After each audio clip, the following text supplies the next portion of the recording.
glória. Oh, glória. Oh, Deus,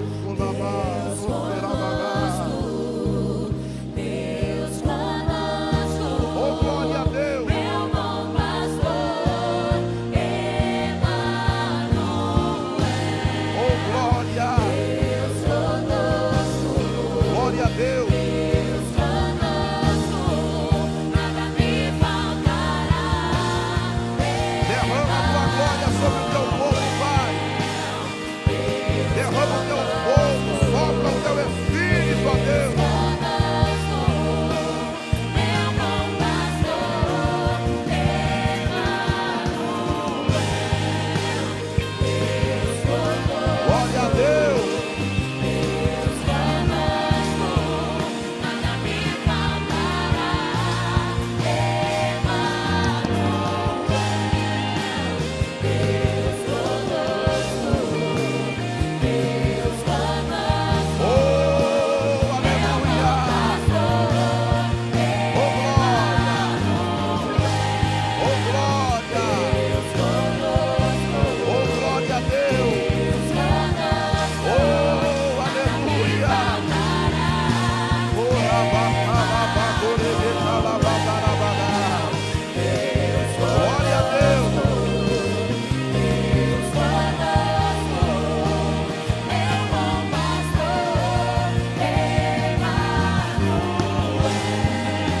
Oh, glória.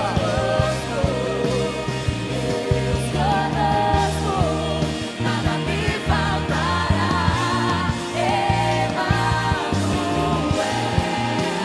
Deus conosco, Deus conosco, meu bom pastor, Emanuel.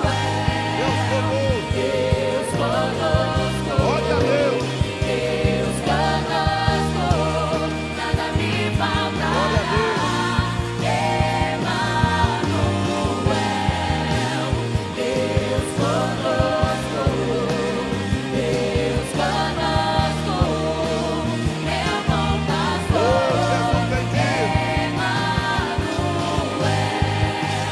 Deus Oh, glória a Deus. Deus conosco, nada me faltará, Emanuel. Deus conosco, meu bom pastor, Emanuel.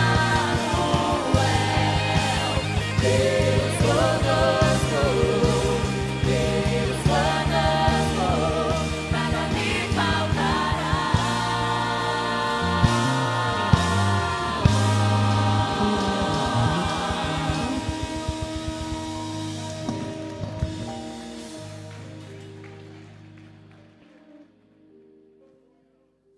Oh, glória. Glórias a Deus. Deus é maravilhoso. Grande Deus, grande Deus. Ele é grande mesmo. Glória a Deus. Semana de ceia, não é? Glória a Deus. Deus é bom, Deus é bom. Dá um pouquinho mais de agudo para mim. Glória a Deus, glória a Deus. Obrigado, viu? Glória a Deus. Melhorou, obrigado, viu? Glória a Deus. Domingo, ceia do Senhor. E nós já estamos aqui sentindo a sua doce e poderosa presença. Glória a Deus. Hoje damos abertura à série Encontros. E eu tenho certeza que alguém aqui essa noite está precisando ter um encontro com a esperança de novo, né? Está me ouvindo bem aí? Eu creio que algumas pessoas estão precisando ter um encontro, um reencontro com a esperança. Porque não é fácil, não. Não é fácil. As coisas, às vezes, fogem ao controle. E nós, às vezes, passamos a enfrentar situações que realmente nós às vezes pensamos que nós vamos perder para elas. Tem hora que a gente fala, eu não vou conseguir. Mas o nosso Deus, Ele permanece fiel. Nosso Deus permanece fiel. E eu quero convidar você hoje a ter esse encontro. A ter um reencontro com a esperança. Glória a Deus.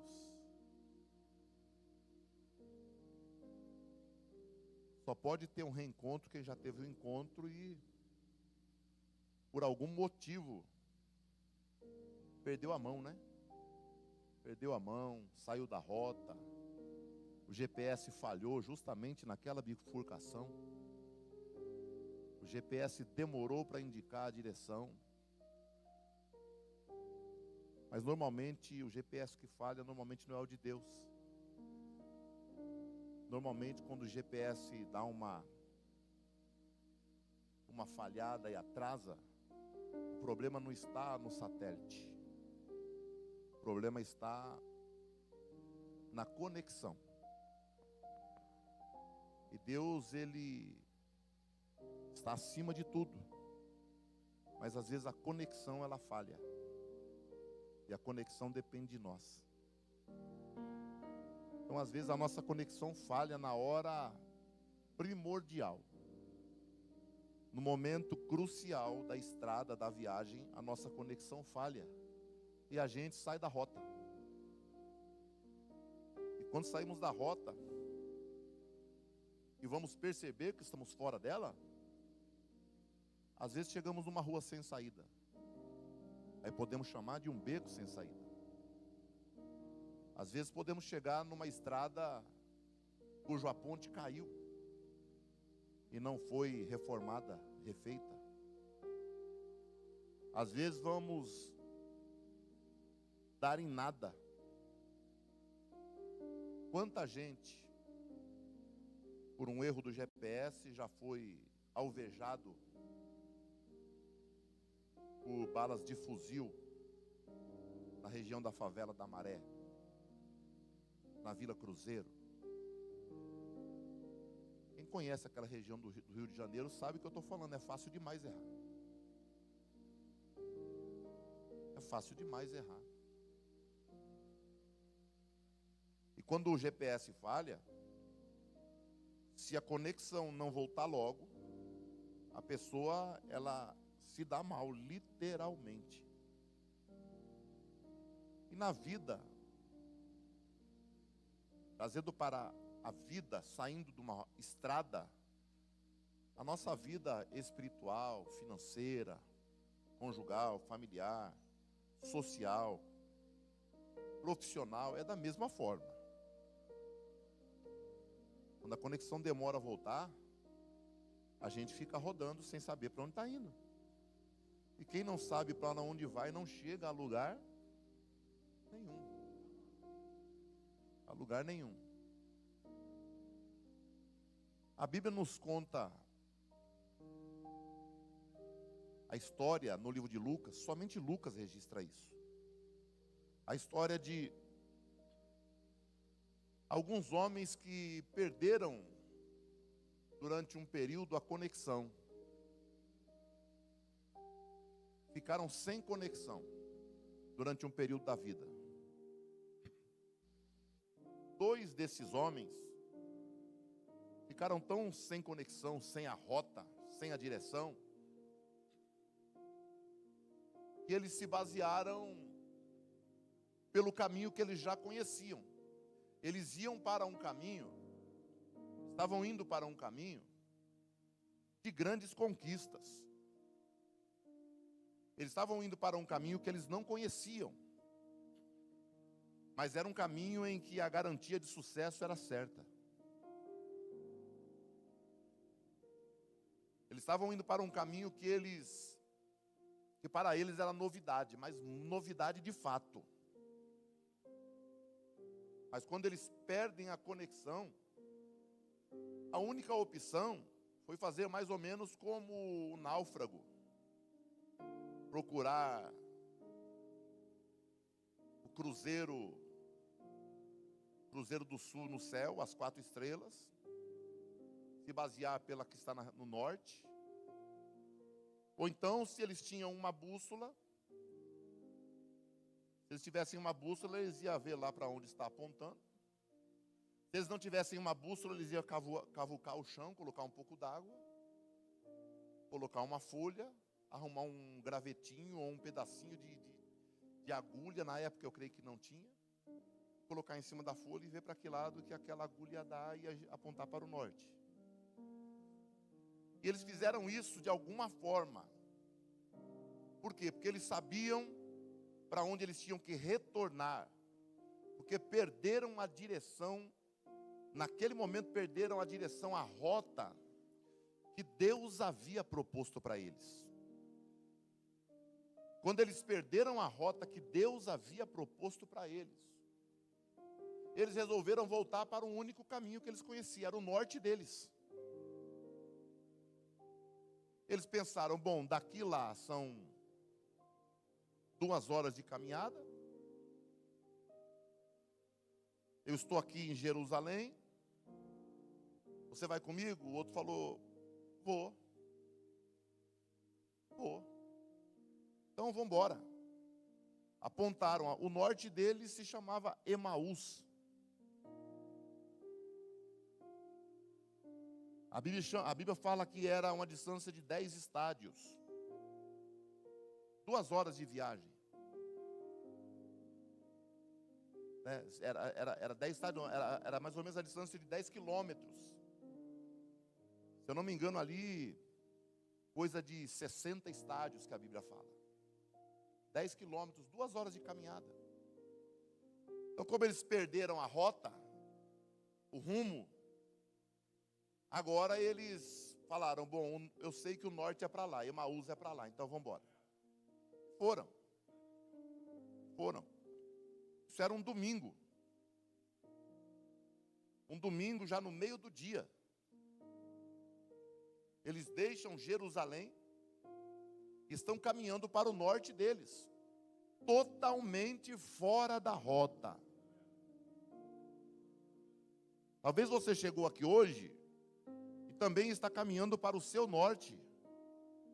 Mas não vou te avisar, eu vou te relembrar que você está totalmente fora da rota que Deus traçou para a tua vida. Mas hoje Deus te trouxe aqui para que você reencontre o caminho novamente. Oh, aleluia! Eu sei que essa palavra para alguns parece um pouco sem sentido. Porque para alguns eu sei que você está, sabe, na toada ali. Como Jacó disse para o seu irmão, lá atrás, o Esaú falou, vamos juntar nossas traias, eu já te perdoei, não vou te matar. Pega seu gado, seus empregados, junta com o meu, você é poderoso, rico, eu sou milionário, vamos junto. Jacó falou, não, Jacó conhecia a sua índole. E ele disse, não, seu povo é muito rico, seu gado é rápido, seu povo é ligeiro e saudável. Então, segue o seu caminho e eu vou seguir o meu caminho no passo do gado. Ou seja, eu vou na minha toada. Então eu sei que tem gente aqui, que essa palavra até aqui não faz muito sentido, mas eu sei que em algumas pessoas, pelo menos uma pessoa aqui, o coração pegou fogo quando eu falei que Deus te trouxe aqui para fazer você reencontrar a rota dele para a tua vida. É só a primeira mensagem da série, é só a primeira. E eu tenho a convicção de que uma pessoa já foi alcançada aqui nestes 5 minutos dessa guisa introdutória. Eu quero ler 24 de Lucas, versículo 17. Revista e corrigida, se puder me ajudar aí, fico muito feliz. Glória a Deus. Coloca do 13 para mim, para eu deixar a igreja mais por dentro, vai, pronto, obrigado. E eis que no mesmo dia, iam 2 deles para uma aldeia que distava de Jerusalém 60 estádios, cujo nome era Emaús. E iam falando entre si tudo aquilo que havia sucedido. E aconteceu que, indo eles falando entre si, fazendo perguntas um ao outro, o mesmo Jesus, se aproximou e ia com eles. Mas os olhos deles estavam como que fechados, para que não o conhecessem. E ele lhes disse: que palavras são estas que, caminhando, trocais entre vós? E por que estáis tristes? Até aqui. Então, ao se aproximar desses 2 camaradas totalmente fora de rota, pastor Reginaldo, Jesus se aproxima primeiro. Eles tiveram uma decepção gigantesca. Eles viram aquele cujo eles abandonaram família, abandonaram tudo que tinha, depositaram sua fé, sua esperança, sua confiança, seu passado, seu presente, seu futuro, tudo que eles tinham, eles depositaram na promessa que Jesus havia feito a eles. Porém, fica claro que eles guardaram somente o mel do que Jesus ensinava. Eles guardaram somente a cereja. Eles guardaram somente o creme. Eles guardaram somente o recheio. Eles não atentaram para as minúcias do que Jesus falava. Estavam completamente desolados. Pode dar lugar aí, tecladista. Me ajuda, tangedor. Isso. Eu sou ruim pregador, então tem que ajudar. Pregador ruim, você tem que ajudar mesmo. Então, eles estavam, decepcionados. Coração amargo, tristes, pesarosos, fadigados, desanimados, GPS desligado, conexão cortada, bicudo. E aí eles falam: bom, 2 horas até a nossa cidade, vamos até a aldeia. Emaús era uma aldeia abastada. Emaús era uma região, uma aldeia em que os ricos e principalmente os romanos gostavam de ir passar um período lá. E eles moravam lá. Um deles se chama Cleopas, o texto fala.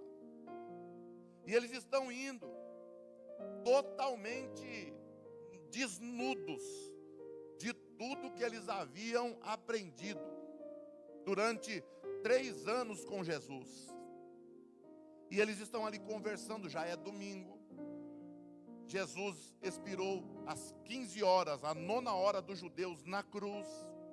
Eles viram o corpo de Jesus ser retirado, ser levado lá para o túmulo de José de Arimateia, um senador. Eles viram aquele Jesus ser colocado dentro do túmulo, da tumba, e a porta ser fechada com uma rocha. Eles viram as mulheres chorando, eles viram Maria chorando e abraçando João ao pé da cruz.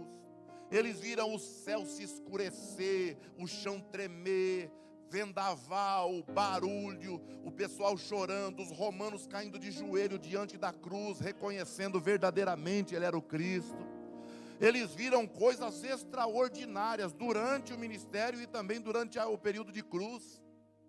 Mas passou a sexta-feira, o primeiro dia da morte de Jesus se consuma às 18 horas. O sábado passou também, o segundo dia da morte de Jesus se consuma às 18 horas. Às 6 da manhã começa o terceiro dia que Jesus já foi morto, ou melhor, entregou a sua vida. E eles não vê nada acontecer. E eles, quando estão saindo de Jerusalém, eles ouvem ainda umas mulheres dizerem: nós fomos ao sepulcro logo ao amanhecer, clareando o dia, ou seja, por volta de 6 da manhã, já configurando o terceiro dia, que o dia do judeu começa às 6 da manhã e termina às 18 horas. Então, eles saindo, talvez ouviram aquelas mulheres, discípulas de Jesus ali comentando: nós fomos ao túmulo, mas chegando no túmulo eu vi lá, tinha um anjo assentado numa rocha, o outro do outro lado. Quando eu cheguei, ele estava olhando para baixo, e ele olhou para mim e perguntou para mim: por que vocês estão buscando o que vive dentre os mortos? Ele já não está aqui, ele já ressuscitou. Mas eles estavam tão angustiados que eles não atentaram para isso, porque eles não viram. Eles não viram, só ouviram. Talvez antes de sair de Jerusalém, eles escutam também Pedro falando com alguém: as mulheres me falaram, e verdadeiramente não encontraram o corpo dele. Mas eles estavam tão machucados, tão fora da rota, que eles saem em direção a Emaús. Eu não sei se era meio-dia, 2 da tarde, às 16 horas.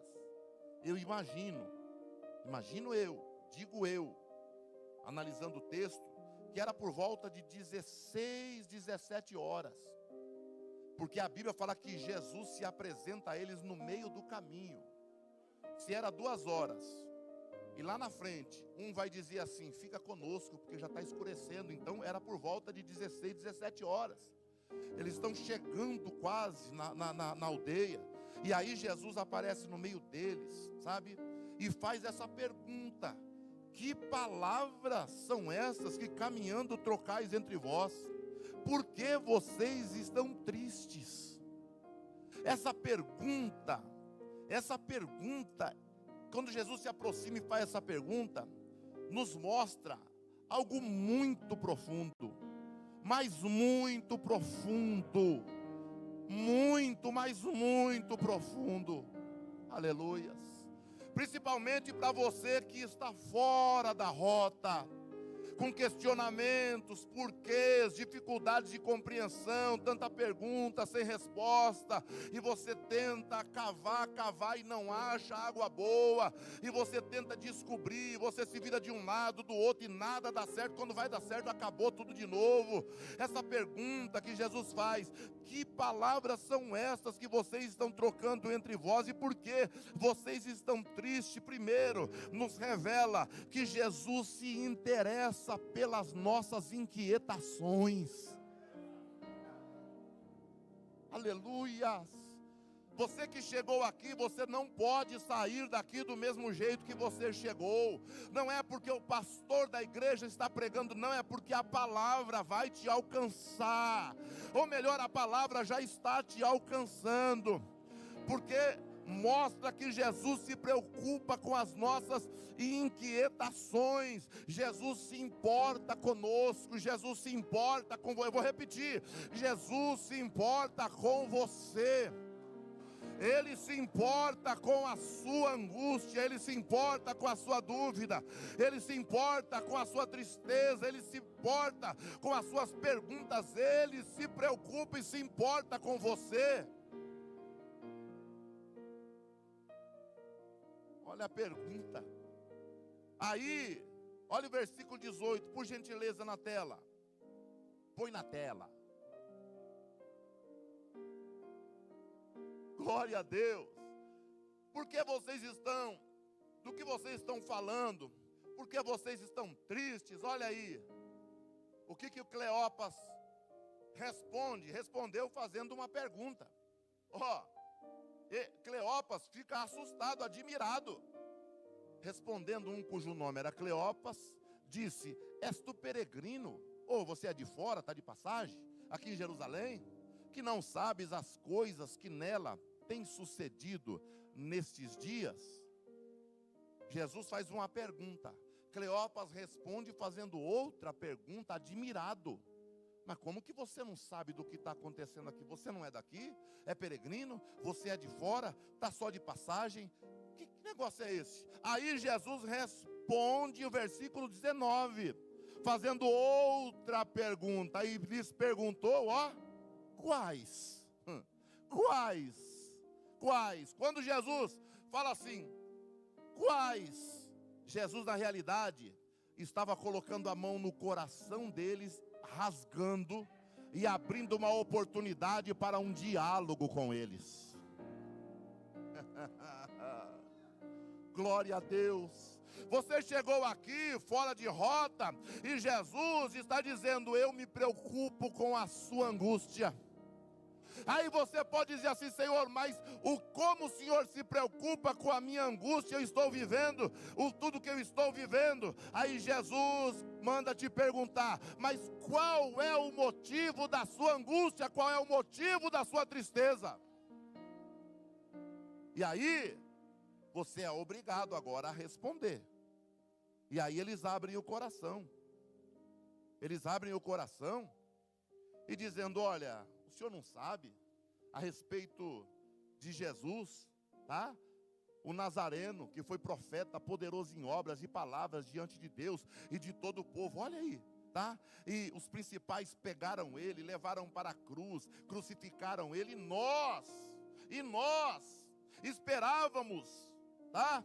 Esperávamos que fosse ele quem remisse. Eles estavam esperando o Jesus do cabelo dourado, montado no cavalo branco, sabe? Ele estava esperando um artista de cinema, de Hollywood, num cavalo branco, imponente, com uma espada na mão, descendo, pisando o chão ali de Jerusalém, indo em direção aos domínios, os aposentos da onde estava Herodes, Pilatos, todo aquele povo, e arrancando a cabeça de todo mundo, dizendo assim: eu vim vingar meu povo, eu sou o Messias, o libertador de Israel. Então eles ouviam tudo que Jesus falava, mas eles só guardavam a parte doce da mensagem de Jesus. E normalmente quando nós perdemos a direção, saímos da rota, é porque nós não entendemos que evangelho não é ganhar, evangelho é perder. Evangelho não é receber, evangelho é dar. Evangelho não é Senhor, eu quero. Evangelho é Senhor, eu vou repartir. Evangelho não é eu quero mais. Evangelho é: se te pedir uma túnica, se te pedir a roupa de baixo, dá também a túnica. Evangelho é: se o soldado romano te pedir para andar uma légua, que era a lei, o judeu tinha que andar, tá bom? Uma légua, uma milha, carregando o fardo de um soldado romano, era obrigação. Todo judeu tinha obrigação. Se o soldado romano falasse: carrega minhas tralhas por uma milha, ele tinha a obrigação de carregar uma vez só. Aí Jesus falou assim: se te pedir para carregar uma milha, carrega duas. Glória a Deus. Quando estamos fora da rota, é porque nós estamos acreditando no evangelho da rádio, no evangelho da TV, no evangelho dos popstar da igreja. Quando alguém fala assim: eu quero me converter, eu quero alcançar o auge, eu quero crescer na empresa, na igreja, no ministério, eu quero prosperar, eu sou cantor, eu sou pregador, eu quero alcançar o ponto mais alto. Esquece que o auge da vida de Jesus foi na cruz do Calvário, dizendo: Pai, está consumado. O ponto mais alto do ministério de Jesus não foi quando o diabo falou: eu coloco você no pináculo. Não, foi na cruz, quando ele disse: está consumado, Pai. Aleluia, glória a Deus. Eu não vou repartir, não, eu vou me rasgar por amor a eles. Glória a Deus, glória a Deus. Quando eles começam a falar isso para Jesus, tá? Eles declaram para Jesus, as mulheres falaram para nós que ele ressuscitou. Eles chegam a dizer, elas disseram para nós que ele ressuscitou. Pedro também falou que Jesus ele havia ressuscitado. Mas por eles não terem enxergado, visto, eles estavam com os olhos fechados e o coração blindado, desconectado com o céu. E andar desconectado com o céu é o maior perigo que você corre, que eu corro. O maior perigo que uma igreja corre é quando ela está desconectada com o céu. Diga para quem está ao seu lado: conecte-se hoje com o céu. Faça isso agora mesmo, porque você está correndo o risco de se perder. Conecte-se hoje com o céu. Glória a Deus. Primeiro, mostra que Jesus se preocupa com as nossas dores. Segundo lugar, a pergunta que Jesus faz neste encontro é que Jesus quer redirecionar a nossa fé. Fala para quem está ao seu lado: hoje Jesus vai redirecionar a tua fé.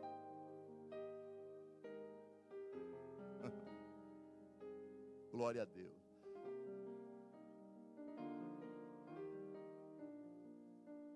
Um aqui, outro aqui, Jesus de repente no meio. Irmãos, o corpo de Jesus não era físico. Mas pastor, eles não conheceram Jesus porque ele estava com o corpo glorificado. Mas quando ele se apresentou a Maria, Maria conheceu ele. Quando Jesus atravessou a parede no mesmo domingo à tarde, junto que os discípulos estavam escondidos, Jesus atravessou a parede e disse: paz seja convosco. Com aquele corpo, ele disse para Tomé: coloca a mão aqui. Olha o cravo, o buraco na minha mão. Tá?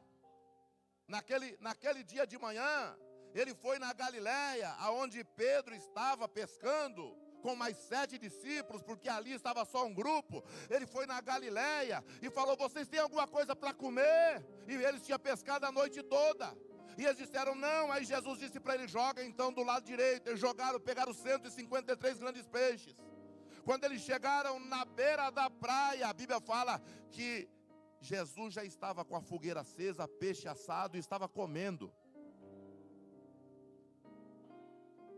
Como que esses dois não conheceram que era Jesus? Porque quando o homem está desconectado com o céu, ele não percebe que é Deus fazendo uma reviravolta na vida dele. E quando Deus começa a fazer uma reviravolta na vida de quem está desconectado com Ele, a pessoa pensa que é alguém com inveja, pensa que é o diabo, pensa que é qualquer outra coisa, mas não entende que é Deus trabalhando, movendo situações para mudar a sua história.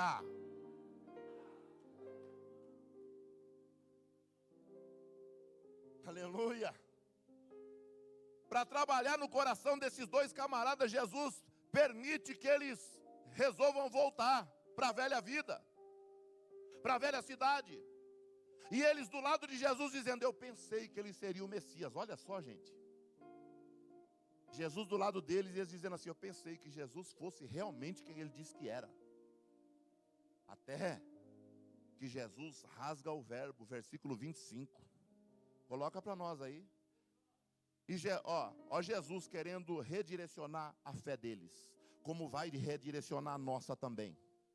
Olha o que Jesus fala: ó nécios e tardos de coração, para crer em tudo que os profetas disseram. 26. Não convinha, porventura não convinha que o Cristo padecesse essas coisas e entrasse na sua glória. Ou seja, não convinha que para que vocês entendessem a cereja do bolo, sabe, o leite condensado, eu precisava primeiro passar pelo fel? Mas irmão, se eu chamar você de ignorante, você vai ficar chateado comigo? Vai. Se eu falar para você assim: puxa vida, você é um estúpido, você vai ficar chateado comigo. Você vai falar: o pastor não tem educação. Se eu falar para você, falar assim: você é um desprovido de conhecimento, você vai falar: o pastor não é diplomático, o pastor é muito direto. Mas foi exatamente isso que Jesus disse. Versículo 25, por favor. Foi isso que Jesus disse. Vai procurar o que significa a palavra nécio. Estúpido, ignorante. Tá? Ignorante. Se fosse lá da roça, ia falar.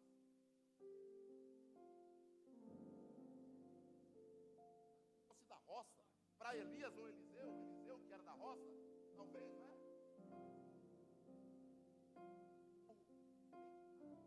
Seu ignorante, seu estúpido. Foi isso que Jesus disse. Seus idiotas, mais ou menos isso. Nécios, tá? Vocês não compreendem. Vocês são lerdos, lentos, marcha lenta, para compreender o que os profetas já disseram. Aí alguém hoje na prova não entende porque a porta fechou, porque as coisas estão apertando, e fala: Senhor, o Senhor me prometeu, onde está a minha bênção? Senhor, faz alguma coisa, porque senão nem cantar mais eu canto, nem tocar mais eu toco, nem, não vou mais te servir, porque para servir o Senhor e sofrer desse jeito. E ele dizendo assim: para de ser ignorante, você não entende que eu te prometi grandes coisas. Eu prometi um palácio para você, prometi, mas até chegar no palácio existe uma estrada que tem pedra. Aí você entende agora, tem pedra no caminho, tem, mas existe um palácio preparado para você. Aleluias. Um escritor chamado C.S. Lewis, ele disse assim que o sofrimento é o megafone de Deus para um mundo surdo. Por que o crente sofre? Porque Deus tem coisa grande para ele. Agora, as coisas grandes que Deus tem para você tem que ser entregues no tempo em que você esteja preparado e tenha condições de, quando receber, administrar para que o nome dele seja glorificado na tua vida. Glória a Deus. Aleluia. O sofrimento é o megafone de Deus para um mundo surdo. E Jesus, então, naquele momento queria o quê? Queria que eles entendessem, fizessem uma leitura correta da Bíblia Sagrada, do que os profetas já estavam dizendo, e na luta nós não conseguimos fazer essa leitura, porque queremos a nossa bênção para ontem. Mas Jesus, quando Ele promete algo, Ele não vai correr uma maratona para preparar o que Ele te prometeu. Quando Ele te promete na eternidade, já está feito. Agora Jesus está preparando você para chegar até o milagre que Ele já preparou para você. Glória a Deus, glória a Deus, aleluia. Quando Jesus chama ele de nécios, vocês são lentos demais para compreender. Será que vocês não estão percebendo o que eu estou fazendo? Vocês não conseguem enxergar, o coração de vocês está travado, os olhos estão com escamas, vocês não entendem tudo que foi dito desde o Antigo Testamento, tudo que eu disse durante 3 anos, vocês não entenderam nada, vocês só entenderam a parte da glória, da minha glória, mas as lutas vocês não entenderam. E aí quando Jesus fala isso, o que Jesus faz? Realinha o coração e a fé daqueles homens, e nesse momento eles começam a entender que de fato as Escrituras já haviam dito tudo que Jesus estava lhes dizendo naquela hora. Aleluia! Jesus não perdeu a mão da promessa que fez para você. Não, Jesus te fez promessas, coisas grandes. Jesus não perdeu a mão porque tudo está dando errado, porque algumas coisas se foram, porque algumas coisas se perderam. Não, calma, calma, que quando acontecer você vai entender que Deus nunca foi abalado do seu trono, e que a promessa que Ele te fez está de pé, e você vai receber na hora certa. Quando Jesus explica, o coração dele se abre. Quando o coração dele se abre, a caminhada está chegando ao fim. Aí Jesus diz para eles assim: olha, eu fico por aqui. Parece que chegaram em Emaús, Gustavo. Aí Jesus diz: eu fico por aqui. Aí um deles fala assim: Senhor, versículo 28, fica conosco, tá? Fica conosco, porque já se faz tarde. Fica conosco porque se faz tarde. Entra, come alguma coisa conosco. Por quê? Porque eles começaram a perceber que algo começou a se movimentar dentro deles. Ou seja, eles começaram, sabe, o GPS se conectou novamente com o céu. E agora está procurando novamente a rota correta. Porque Deus queria colocar eles novamente na rota do milagre. Aleluias. Glória a Deus.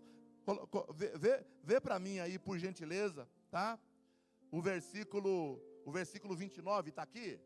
29, e eles, Jesus falou assim, acabou para mim, vocês ficam aí, eu vou continuar a minha caminhada.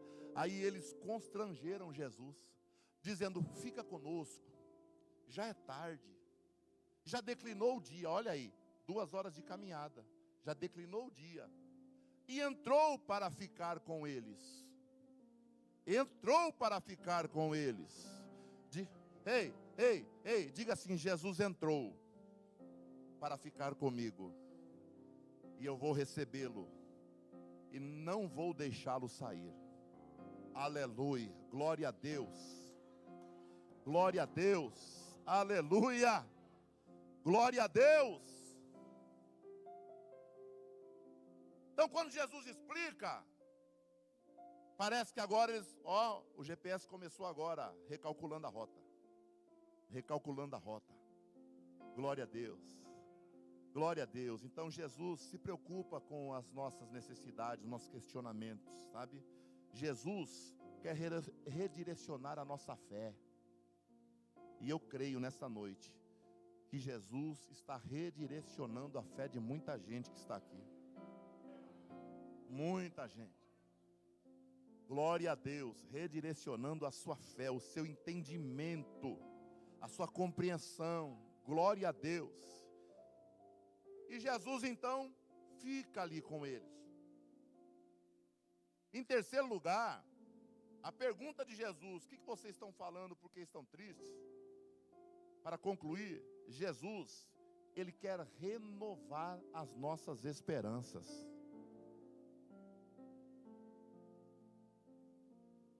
Diga para quem está ao seu lado, hoje Jesus te encontrou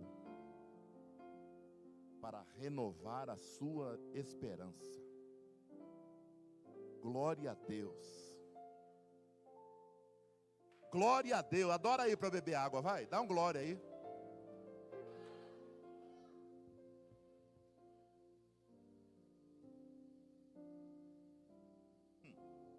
Jesus quer renovar nossas esperanças. O versículo 29 até o final, até o 35, tá? Nos mostra algo tão maravilhoso, irmão, tão profundo. Porque eles não conheceram Jesus na estrada. Mas quando Jesus os repreende, o coração deles abre. Eles não tinham ainda a definição exata de quem era aquele estranho, aquele viajante. Eles não tinham. Mas eles já haviam sentido algo se mover dentro deles. Porque mesmo que você não esteja hoje, de fato, de posse de algo que Deus te prometeu, sabe, algo dentro de você, quando você ouve dizer que Jesus se preocupa com você, está recalculando novamente, redirecionando a sua fé, e te encontrou para renovar a tua esperança, algo dentro de você começa, sabe, a se mexer, a se mover. A se mover. E esse algo dentro de você que começa a se mover, chama-se fé. Veja a fé, essa fé que eu estou dizendo, não é a fé para se converter. Não é fé para aceitar Jesus e ser salvo. Essa fé que eu estou dizendo, da palavra pistoi, é a fé sobrenatural. É essa fé que Jesus disse, que se você tiver fé como um grão, diga assim, como um grão de mostarda. É essa fé. Como um grão, quase imperceptível. Mas depois, ela se torna grande, chega a 5 metros.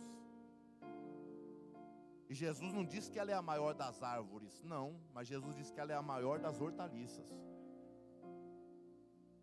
E se você tiver fé como um grão de mostarda, não é do tamanho. Aqui não.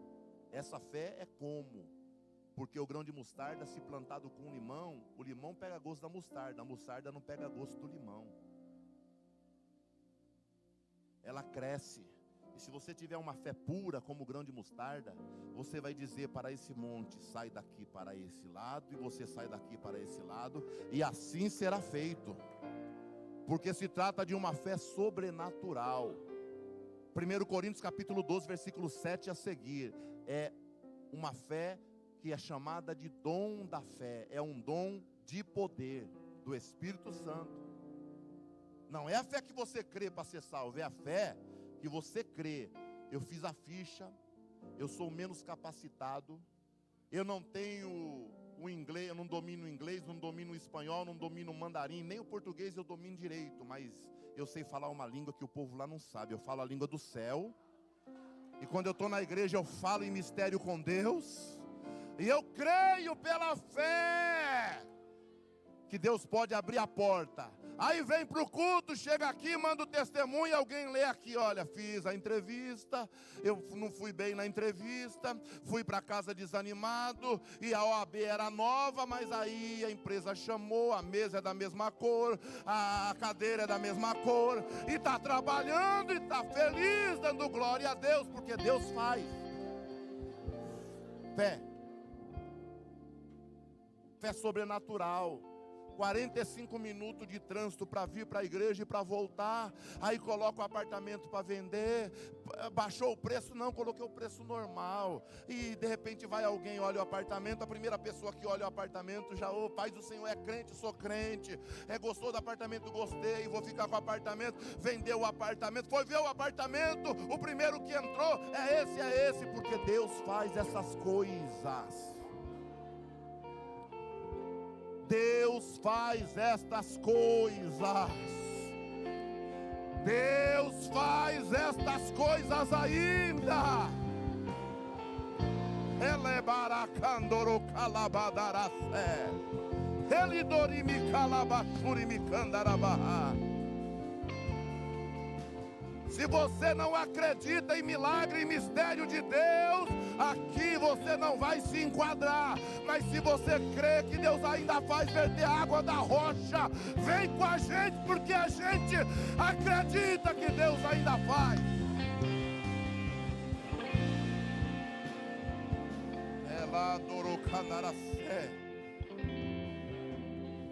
Eles ainda não sabiam que era Jesus, mas já alguma coisa havia acontecido dentro deles. Fica de pé, por gentileza, adorando a Jesus. Glória a Deus.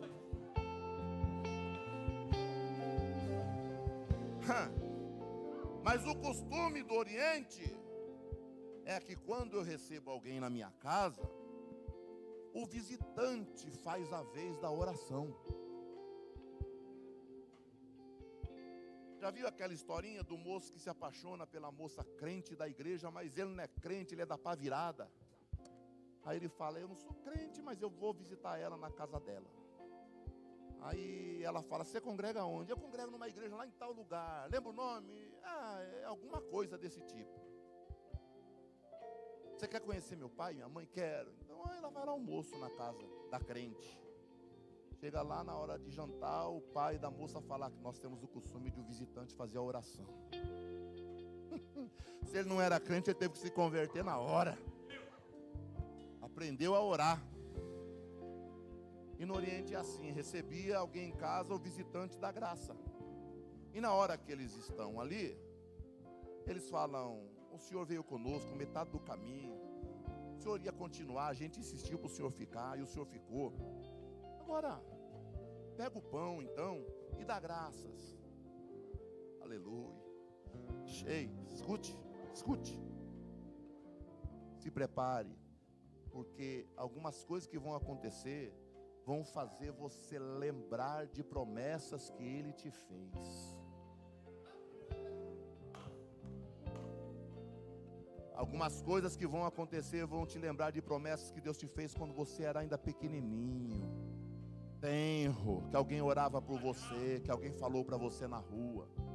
Porque quando Jesus pega o pão, eles não sabem quem é o estranho. Que Jesus pega o pão e levanta, eles esquecem do pão e contemplam 2 furos na mão daquele estranho.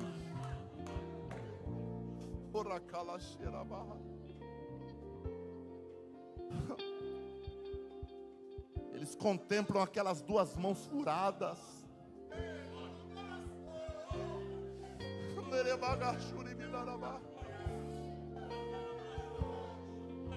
Parece que eu vejo Jesus levantando o pão acima da cabeça e rasgando o pão de cima para baixo, e eu creio que um olha para o outro e se lembra de duas vezes Deus dizendo: Pai, eu te dou graças, e saciou uma multidão de mais de 5.000 homens.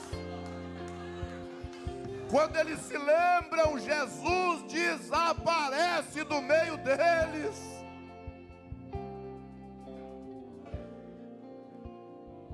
Jesus desaparece,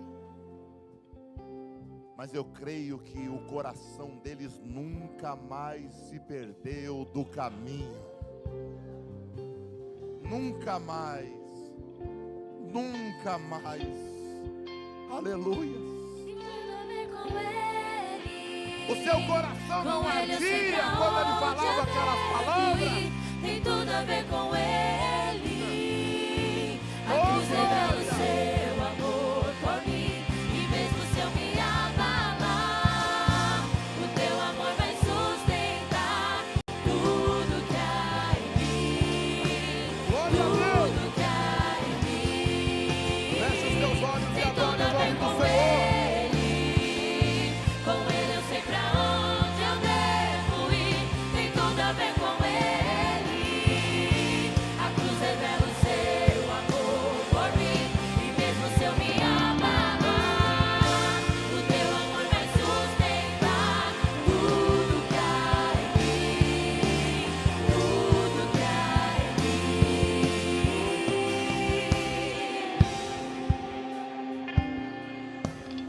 Oh, glória.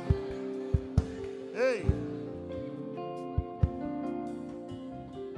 Se você, preste atenção. Se você, de repente, durante esse período, se perdeu da rota, ficou um pouco fora da rota que Deus havia traçado para você, colocado você, e você hoje sentiu de maneira poderosa que você entendeu que Jesus se preocupa com as suas pequenas coisas, que Jesus recalculou a sua rota e te colocou nela. Glória a Deus. Aleluia. Se você percebeu isso, eu quero convidar você a vir aqui, que eu quero colocar a mão na sua cabeça e abençoar você. Glória a Deus. Glória a Deus. Se o seu coração ardeu aqui, como o daqueles dois homens arderam na estrada, e eles só reconheceram dentro de casa, e você entendeu que hoje Deus te trouxe aqui, glória a Jesus, aleluia, para mostrar isso para você, para ter um reencontro contigo, eu quero abençoar a tua vida. Vem aqui, eu quero colocar a mão na sua cabeça. Glória a Deus. Glória a Deus.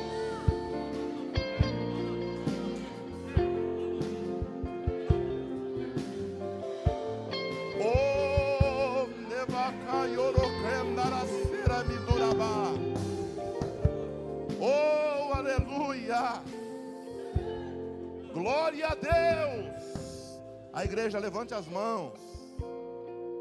Se tiver mais, pode vir. Eu quero colocar a mão e abençoar você, para você nunca mais sair da rota, para você não entrar em rota de colisão com o seu eu, para não entrar em rota de colisão com o plano que Deus tem para a tua vida. Aleluia, Ele te coloca novamente. Glória a Deus.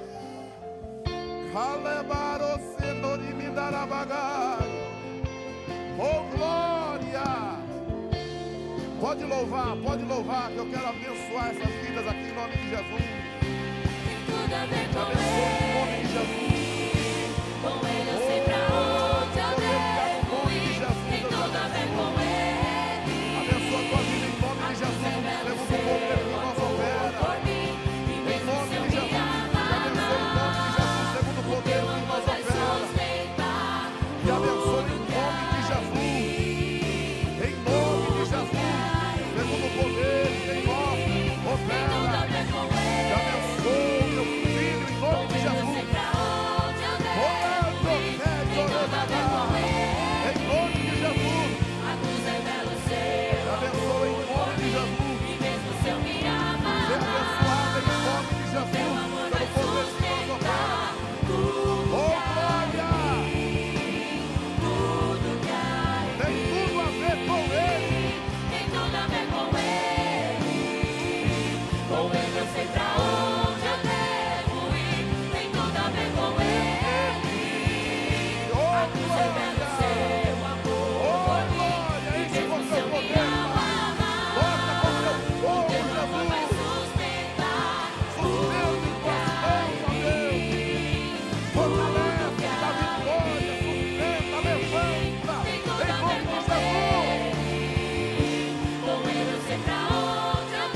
nosso Senhor e Salvador Jesus Cristo, a comunhão e a consolação do Espírito Santo esteja com todo o povo de Deus, não somente agora, mas para todos sempre. Junto digamos: Deus abençoe, em nome de Tem tudo a ver Jesus. com Ele eu sei pra onde eu devo ir. Tem tudo a ver com Ele. A cruz revela o seu amor por mim. E mesmo se eu me abalar, o teu amor vai sustentar tudo que há em mim. Tudo que há em mim. Glória! Oh, glória! Dia 13, voluntários, hein? Curso de voluntário. Feijoada, não esqueça que é o último dia para comprar, viu? Feijoada domingo. Último dia para comprar hoje.